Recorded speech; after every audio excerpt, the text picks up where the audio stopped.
26 Martyrs of Japan in 1597 by Hannah Wilson. Christian faith was introduced into Japan in the 16th century by Jesuits and later by Franciscan missionaries. By the end of that century, there were probably about 300,000 baptized believers in Japan. Sadly, this promising beginning came to a sudden change. Conflicts broke out between groups of missionaries and political secrecies by the Spanish and Portuguese governments, also along with groups in the Japanese government itself, resulting in the defeat of Christians. The first victims were 6 Franciscan friars and 20 of their converts, who were killed at Nagasaki on February 5, 1597. They were tied to crosses that were then raised up, followed by being quickly stabbed to death by a soldier with a javelin. Shortly after, many Christians were arrested and sentenced to life, or even tortured and killed. The church then proceeded underground. A group of Japanese Christians supposedly survived 250 years without ministry, scripture, but knowing that Jesus is Lord and having faith in that. Roman Catholic missionaries, whom arrived in 1543, were the ones who witnessed to the Japanese martyrs, leading them to become Christians. The Jesuit priest Francis Xavier created the foundation for the future Christian church in Japan.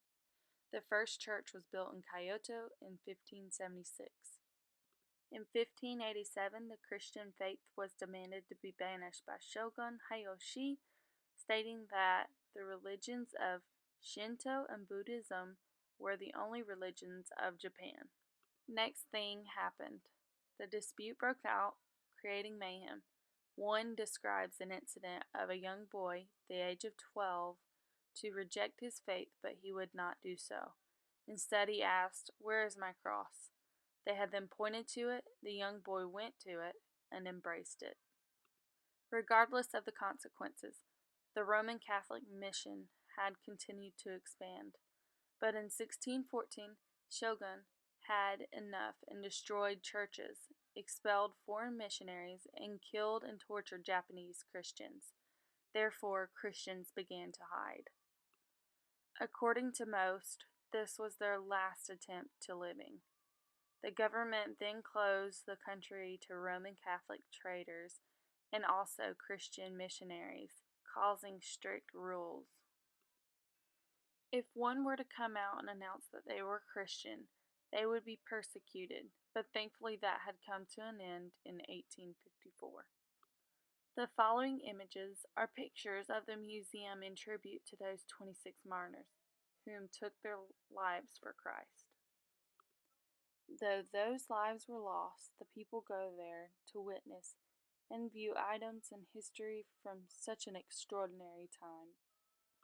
This monument was built on Nashika Hill in June 1962 to commemorate the 100th anniversary of the canonization of the Christians executed on the site in February 5, 1597.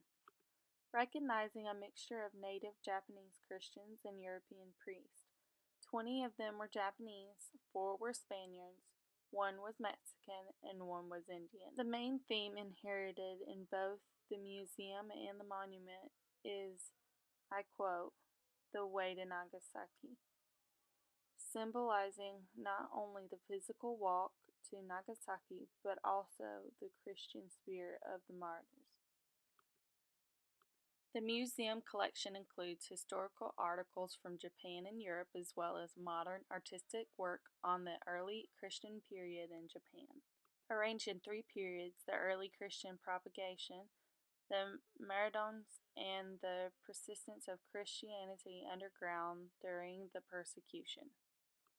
The main sculpture on the outside of the building of the 26 martyrs was designed by Yosuke Funakoshi, taking him 4 years to complete. The time it took for him to create the sculpture is about how long it took for the Christians to make an impact on its local community. I hope that by watching this video you've gained some knowledge on the Martyrs of Japan and also a better understanding of what they had to go through. Thank you for watching.